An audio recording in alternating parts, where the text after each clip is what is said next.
Sipra.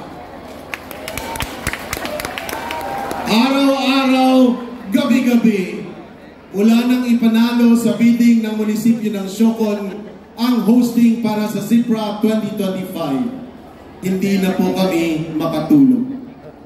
Sinimulan ang pagpaplano. Sinimulan ang lahat ng mga aspeto na pwedeng maaaring maging problema. At dahil sa tulong-tulong, hawak kamay ang lahat ng mga tao sa Siocon sa pangunguna ng ating mga local officials. Ngayong gabi, nakatayo kami, tumitingala, dahil alam namin, kayo po ay masaya na nandito kayo sa aming bayang minamahal, ang bayan ng Siocon. Welcome, Sipra 2025 athletes and delegates. Tayong lahat ay parang mga manlalakbay lamang sa mundong ibabaw. At sa ating paglalakbay, ngayong gabi, ginawa nating makabuluhan ang paglalakbay na ito dahil sa bawat minutong tayo ay nabigyan ng buhay, walang mas higit pang gawin than to give the best foundation for our young generation, hone them, and make them proud of themselves dahil sila ay mga disiplinado, mga responsableng mga atleta, responsableng mga kabataan ng Zamboanga Peninsula. While we may have a lot of challenges at present, specifically the West Philippine Sea conflicts, we continue to stand firm and rally behind our government. This is now the best time to ensure that our young people are aware of what's happening. Kaya po, ang Sipra 2025 ay may tema, Fostering Patriotism Through Sports.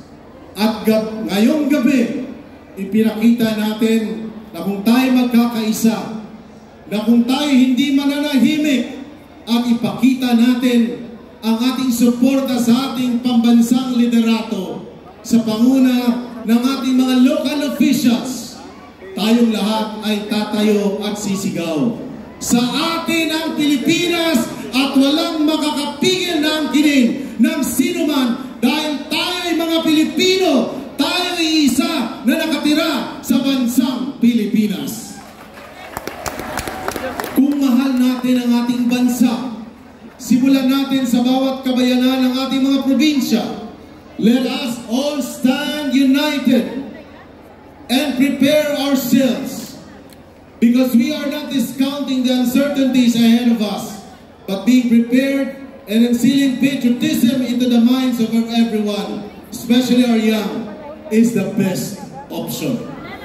Tayong mga guro, tayong mga sundalo, tayong mga government officials, tayong mga nilalang na nandito sa Zamboanga Peninsula, sana'y makiisa tayo sa atikaing ito.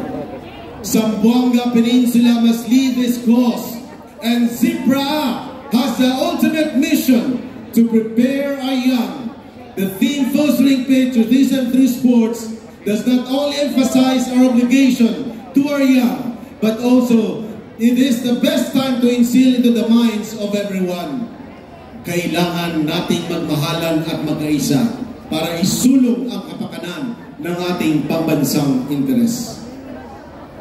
Mga kaibigan, mga kapitbahay, mga ka-Zamboanga Peninsula, masaya po kaming mga taga-Siocon na maging partner ninyong lahat upang itaguyod ang mga mithiing ito. Kahit na po hindi na Sipra, masaya kaming patuloy na kakaway at ngingiti sa inyo dahil kayo naging kabahagi ng aming kasaysayan, ng aming mga pangarap at ng aming magandang kinabukasan. Kagaya ng nasabi namin, araw-araw, gabi-gabi, laman ka ng aming isipan, Sipra. Sa'yo nabuo ang maraming inspirasyon.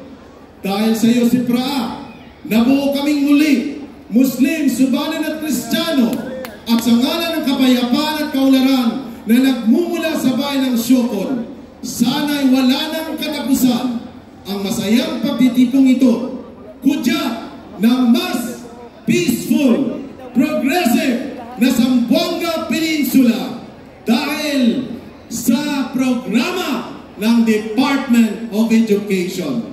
Mabuhay Siokon! Mabuhay Sipra! Mabuhay DepEd! One dream! One Siokon! Maraming salamat! Welcome to the Municipality of Siokon!